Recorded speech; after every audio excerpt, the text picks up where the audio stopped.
KJ is back with the Summerlin Bobcats also. Chase. And you want to start us with the let's just do this right away. August 31st, isn't that today? We don't need, no, August 30th is today. Can't even remember. Okay. Well, no, the 31st is today. I'm a little bit dumb, guys. Friday, September 1st, Long John for breakfast. Then for the lunch, we got hamburger, french fries, chocolate cake, fruit and veggie bar. You know, that's going to be my fan favorite, that chocolate cake, you already know. September 2nd is nothing. We go to September 4th, no school. You know, Labor Day. Go do whatever you want. September 5th, breakfast, Tuesday, Bosco stick. Lunch is going to be cream chicken, mashed potatoes, biscuits, fruits, and veggie.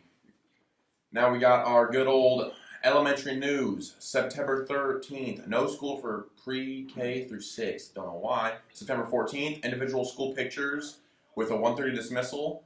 September 18th to the 22nd, homecoming week, elementary dress-up days will be announced. September 27th, Miles of Smiles. Then now we hit it off onto the activities. Thursday, August 31st, we got JV varsity volleyball at Summerlin. 5 o'clock Summerlin versus Plainview. 5 o'clock JV Summerlin versus Plainview. 6 o'clock Plainview versus St. Mary's. 7 o'clock St. Mary's versus Summerlin. Cross country at Indiana Hills Country Club. Friday, September 1st, football at Summerlin versus Boyd County, 7 o'clock. Monday, no school. Tuesday, junior high JV, 4:30, and junior high football, 5 o'clock, JV volleyball, 6:30, JV football, 6:30. Summerlin versus Boyd County, varsity volleyball at Stewart Times. Wednesday, nothing. And Thursday, JV and varsity volleyball at Battle Creek. Well, that tunes it out. That's everything for our good old announcements. Hello, Summerlin. I'm Barrett with the Summerlin Bobcats sports segment, and today we got another good segment lined up for you. 4 segments in one. We got weekly review, milestone marker, game time, and a new one thrown in for the first time this year, which is top plays of the week. We're going to react to those a little later in the video. But first, let's head right into our first segment of the day, which is weekly review.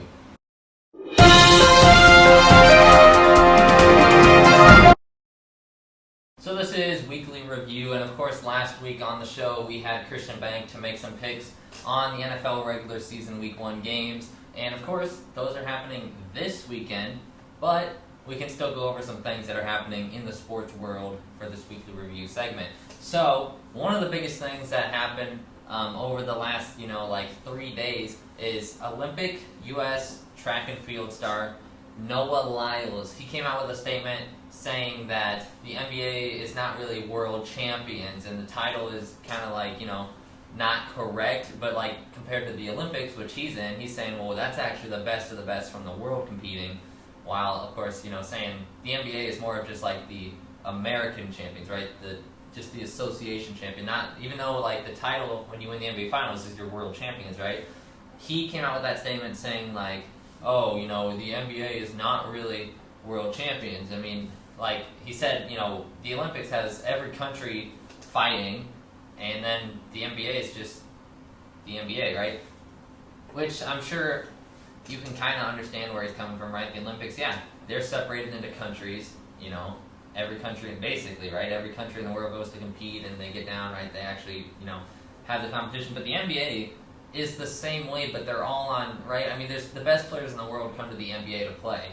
So, and obviously, yes, the NBA is really just the United States. They play in the U.S., right? And they put world champions. But the best players in the world are going to the U.S. to play in the NBA.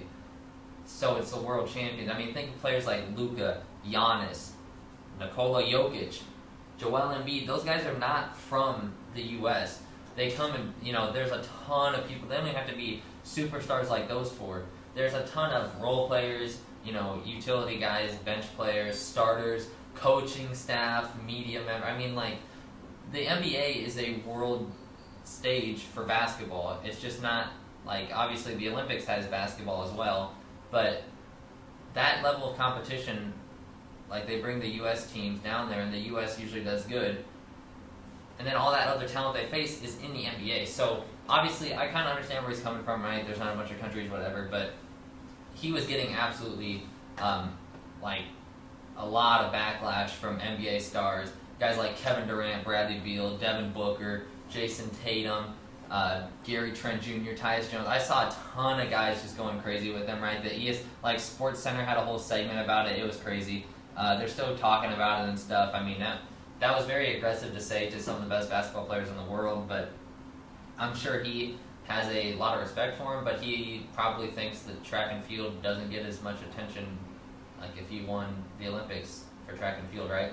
I understand it. The other big news, this is kind of, like a little Husker thing in here for Weekly Review. Arik Gilbert, the tight end that transferred in from Georgia, he got arrested. It was like 4 a.m. He was robbing a store. It's a whole bad story. I don't really want to get into it, but just in case anybody hadn't heard that news, yeah, it was pending if he was going to get cleared to play anyways, and now he definitely won't. He'll probably be off the team, I'm guessing, in at least a week, but it sucks. He had high hopes. Everybody's talking about his NIL deals and why would you do that? I mean, sometimes people make mistakes. That's one you're not going to come back from, right? Really bad mistake. It's going to suck not to have him, but we still have people like Nate Borkature and, of course, Fedoni. So those two are going to be having to shoulder the load tight end wise, because obviously Gilbert would have been huge, but we're going to be without him. We kind of planned on that anyways. We didn't know if he's going to get cleared, but yeah, it's completely confirmed now. But this has been Weekly Review, and we'll head to our second segment of the day, which is Milestone Marker.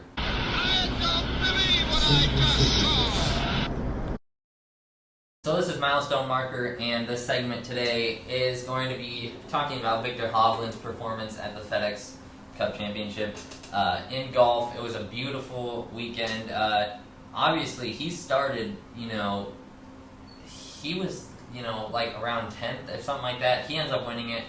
And the first round, he shot a 68, and then he was so consistent the entire weekend. A 64, a 66, a 63. He was 27 under by the end to win it.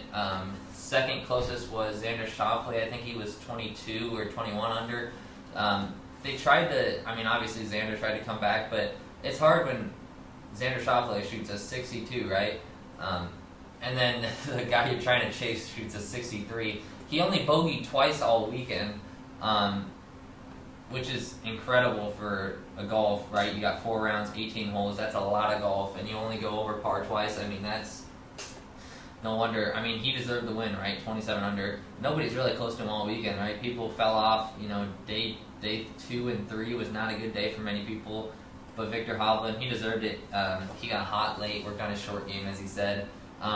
The other main milestone in this is that his victory secured the playoff title, obviously, but an $18 million bonus for winning it, and that set a new PGA Tour record for 1 year earnings with him winning $34.5 million.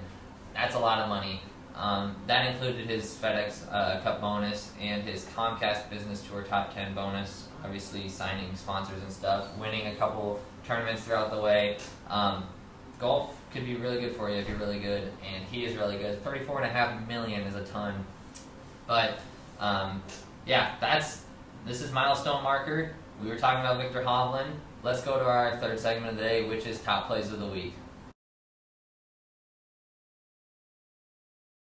So this is Top Plays of the Week, and this week, as always, as we did last year, we got 3 plays of this last weekend, and just really week in general, right, up to this point from the last time that we did a segment. And this week, there was enough of them where I even gave you an honorable mention, so let's get into this, let's watch, let's see what happens. And yeah, here we go. Play number 1 is the honorable mention, Caleb Williams, 76-yard touchdown throw. It was really nice. He fumbled the snap as well. Got rushed by 2 people, got hit on the throw, just lobbed it up perfectly to the wide receiver, and he was gone. Speedy. USC won that game, but that only put them up 7 at the time. They won it by like 21 or something, but their defense didn't show good against San Jose State. So that was our honorable mention. Now we'll get into the top 3 plays of the weekend. This number 3 is Messi and Inter Miami. Not many people around here watch soccer, But I saw this play and I said, absolutely, it has to be on here. Lionel Messi just signed with Inter Miami, right? Beautiful play, and it's not even just Messi we're talking about here. The entire team. I mean, I don't really know soccer terms, so I don't know what everything's called, but the ball movement they had on that play, and then the beautiful backdoor pass. Look at this.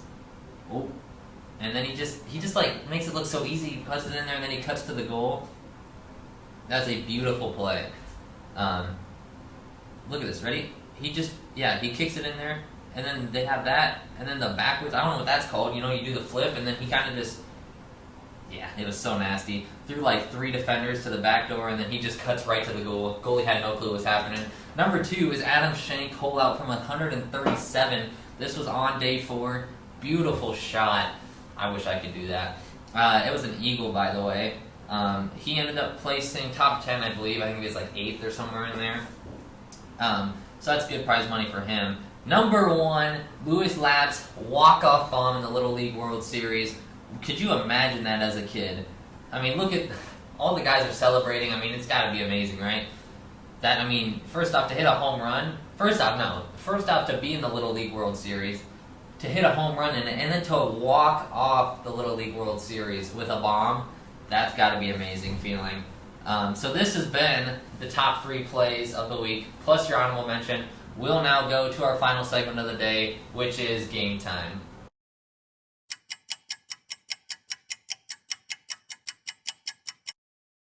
We're here with Preston Hogue, ready to make some picks in the NFL college football. We're going to start in the NFL. Lions, Chiefs, who do you got? Chiefs. That's facts. Lions suck. Yeah, I thought you were going to switch your answer there to the Lions. No. Okay, yeah. Give me Patty Mahomes. Panthers, Falcons, what a game. Bills kind of suck. I'm going Panthers. Yes. Marcus Mariota is not him, dude. Give me the Falcons. What? Give me the Falcons. What? Give me the Falcons. Bucks, Vikings. Vikings. JJ's the best wide receiver. Probably touched the player there. That is facts. Bucks ain't got nobody now, so Nope. give me the Vikings. Bengals, Browns. Joe Burrow's not playing, is he? Is he not? No, remember he hurt himself? Oh, that is. Yeah. No, that is facts. Yeah, Yeah. I'm going Browns because of that. No, Yes. I don't know who their backup quarterback is. He's not very good at that. I really don't know, but I can't. Am I taking Deshaun Watson? I don't think so. Give me the Bengals. All right. Jags, Colts. Colts. I got trust in Anthony Richardson. Really? Trust me. I think he's going to be one of the best quarterbacks in the draft. I kind of agree with that part, but no, give me the Jags. I'll take Trevor Lawrence, ETN, Calvin Ridley. Got a point. I just Facts. Niners, Steelers. Niners. They got a lot of potential. No, they do. Yeah, I'll take the Niners there. Titans and the Saints. Don't really know much about the Saints no more, so I'm just gonna go Titans because of that. Yeah, I don't even know. All the Saints got is slam boy. Cardinals, Commanders. Literally have no idea who's on the Commanders anymore, so give me Kyler Murray and the Cardinals. Yeah, give me 5'11" Kyler Murray. Texans, Ravens. Lamar Jackson gonna have another MVP season. Mark my words. So. Is he? Yes. Well, yeah. Okay. Well, Yes. the Texans aren't gonna do anything anyway, so No. give me the Texans Ravens. suck. Eagles, Patriots. Jalen Hurts is a dog, so I'm going with the Eagles. Yeah, give me the Eagles there. Raiders and Broncos country. That's right. Broncos country. Taking Broncos country. Yes, sir. I'll take Broncos country. That. Dolphins, Chargers. That's a tough. I think that's gonna be a real good game. But I feel like Tua and that Tyreek Hill connection is gonna be one of the best in the league. So give me the Dolphins. No, yeah, that's facts. I mean, Chargers. I mean, they got Justin Herbert, but Yeah, he's just gotta step his game up a little bit more for me to pick him. But Tua looked like he's been working in the offseason. That's facts. So That's give facts. me Tua and the Dolphins. Rams, Seahawks. What a good game this is. I'm going Rams. Yes, Rams, dude. Seahawks. Aaron Donald is gonna eat that. Aaron Donald will eat that. Jalen Ramsey. Jalen Ramsey's Cooper not Kupp. even. Jalen Ramsey doesn't even play on the Oh Rams. my God, I forgot about And that, he's bro. injured. And he Switch tore that. his Switch MCL. that. Switch that. Offsides. I'm going Seahawks. Thank you. I'm going Thank you. I forgot he got traded. Packers, Bears. Packers. I hate the Bears. Okay, well, Sorry. I mean, Sorry. I'm gonna take Justin Fields, but I hate the Bears. Cowboys, Giants. Sorry, Chamber, but the Cowboys don't have Zeke, do they anymore? No, he's not with the Patriots. I'm going with Giants then. Not. You know what? I'll go with you. Give me the Giants. Upset. I don't really know if it's an upset, but Bills, Jets. Jets. Dude, I'm telling you, they got something going there. Trust me, they got something going down there. They might have something going, but Upset of the year, trust. but give me Bills. No Dude. no way Josh Allen loses on Monday Night Football. You got a point, but You know, I do like the Jets now. they're gonna be good. They'll probably win their division. Yeah. Moving on to college football. Thursday we got Nebraska, Minnesota. Let's go, Scars. It's facts. We're making it to the chip this year. Big Ten or the entire thing? The entire thing. Okay. Trust. That is bold. That's very bold. Give me the Spurs by 14. I'm going by 21. Okay. Virginia playing number 12 Tennessee. Tennessee. That's facts. I think they can make it to the playoffs this year. They might win the SEC. Honestly. There's a lot of good teams in the SEC. Honestly. Though. This one's kind of, meh. Utah State playing 25 I Iowa. hate Iowa, Utah State. I don't know I how don't they care rank. how good Utah State is, I hate Iowa. No matter So- how good either one You know of what, them Pete? are. That is so facts. That's facts. Give me Utah State. That's facts. I'm Iowa, so. Sorry. number 3 Ohio State playing Indiana. Yeah, okay, Ohio State. Yeah. This one, I may hate Ohio State, but they're winning. Yeah. It's just- Yeah. Nevada, number 6 USC. Give me USC. Caleb Williams for Heisman. I think he can go back to back, honestly. He very well could. West Virginia playing number 7 Penn State. Ooh, give me the Penn State. Big Ten. You gotta pick the Big Ten. Yeah, I mean, except And for they're Iowa. and there's ranked, of course, obviously. Yeah. And they're ranked number 7, so. Yeah, Penn State's probably gonna have a good year this year, but it's week 1, so I mean, you never know. Yeah. Battle of the Carolinas, 21 North Carolina playing South Carolina. Give me South Carolina. Upset. Really upset? Uh huh. I'm picking with you. Give me South Carolina Okay. because I don't like North Carolina. Neither. Sorry, Mr. Kotzer. So that I know he knows that. I don't have to say sorry. Number 18, Oregon State playing San Jose State. San Jose State played USC, didn't they? Yeah, and They looked really they scored good. like 28. They on looked USC. really good, so I'm picking San Jose State. Yeah, I'm gonna stick with Oregon State, but They you look. got a point. They put up. I Their think it was quarterback is 20. a dual threat quarterback, and he looked good. Yeah, they played really well against like the number 6 team in the country. So Yeah. I'm gonna take Oregon State, but it's gonna be a close game. Best game of the weekend, ranked wise. Number 5 LSU playing number 8 Florida State. That's tough. That's really. I'm gonna go with the upset Florida State, but LSU, in my opinion, would definitely make the playoff this year. I think they could. I think they'll Yeah. bounce back here, Yeah, especially compared to last year. definitely. Yeah. I'm gonna take LSU on the road, but that game is gonna be very interesting because 2 ranked teams first week. You never really know. Our final game here, Clemson playing Duke. I've hated Clemson my whole life. I don't like Duke. Jared McCain ruined that program down there. He's still going Duke, even though I don't like either one of them. See, that's a good pick, but I'm not a Duke football fan, so give me Clemson by 40. Oh wow! I think Clemson kills them. Wow! I don't care about Duke football. So. I don't like either one of Yeah. them. So. So, Preston, thanks for coming on this week. Of course. And thank you guys for tuning in to today's Summerlin podcast.